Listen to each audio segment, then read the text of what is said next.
네, 사찰의 대상은 사회 전 부분에 걸쳐서 광범위합니다. 전현직 공무원에서 공기업 임직원은 물론 재벌, 야당 정치인, 교수, 노동단체도 무차별로 사찰했습니다. 이번에 입수한 문건은 이미 삭제된 나머지 자료의 극히 일부분에 불과한데도 이 정도입니다. 계속해서 시민보 기자가 전해드립니다. 문건 가운데 상당수는 공직자들에 대한 감찰 문서입니다. 어청수와 강희락, 조현우 등 전현직 경찰청장의 업무 능력과 비위 의혹 등을 감찰한 이른바 복무보고서, 장수만 전 국방차관, 윤여표 전 식약청장, 최성룡 전 소방방재청장에 대해서도 같은 문건이 작성됐습니다. 윤장배 전 농수산물유통공사 사장, 류철호 전 도로공사 사장 등 공기업 사장 역시 감찰 대상이었습니다. 공직자들에 대한 복무보고서는 국정철학 구현, 직무역량, 도덕성 등의 항목으로 나뉘어져 있습니다. 항목별로 별 5개 만점에 평점을 주는 방식입니다.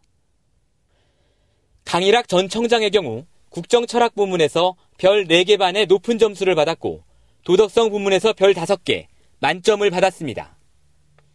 장수만 전 국방차관의 경우 국정철학 부분과 대외관계, 도덕성에서 모두 별 5개, 만점을 받았습니다.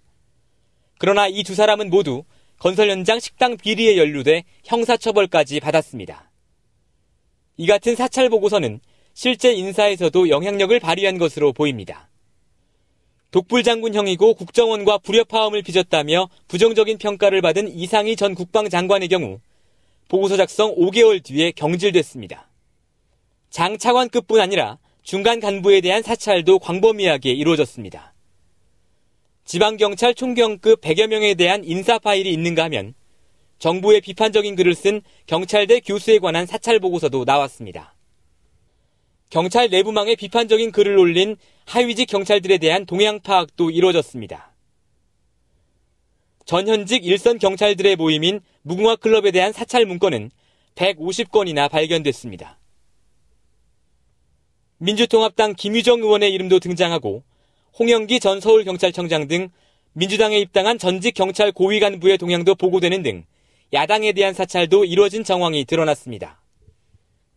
기존에 알려진 강정원 KB 전 행장 외에도 이건희 삼성그룹 회장이 비자금 사건 이후 돈을 내서 설립한 삼성 고른기회 장학재단 등 기업인들에 대한 사찰 정황도 포착됐습니다. 화물연대와 현대차 전주공장 노조 등 노동단체 역시 총리실의 사찰 대상이었습니다. 이번에 리셋 KBS 뉴스팀이 입수한 2,600건의 문건은 조사관 한 사람이 갖고 있던 것으로 이미 삭제된 것으로 추정된 나머지 자료들은 훨씬 더 방대할 것으로 보입니다. 리셋 KBS 뉴스 시민보입니다.